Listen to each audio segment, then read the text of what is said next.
মঙ্গল কামনায়, এদের নিরাপত্তার জন্য আমরা এখানে এসেছি। আমাদের এই দেশকে নতুন করে স্বাধীন করার জন্য।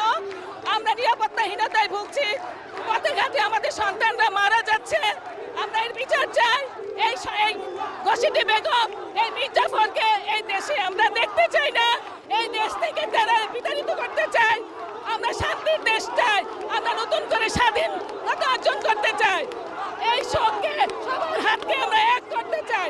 আমরা এখানে এসেছি বিচার নিয়ে। এই সরকার আমাদের কেউ বিচার করবে না, আমাদের শুধু ট্রাম্প কার্ড দেখাচ্ছে, কোনো বিচার করতে পারবে না এই সরকার। রক্ত কিভাবে বন্যা বয়ে গেছে ঢাকা ইউনিভার্সিটিতে, এর জবাব দিতেই হবে।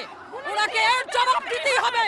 উনি বাংলা ছেড়ে যাক, ও যেখানে খুশি সেখানে যাক, কিন্তু বাংলাদেশের এই সন্তানগুলো রক্ত কেন নিল? 18 জুলাই আর 19 জুলাই, এই 24 সালে উনি এত বড়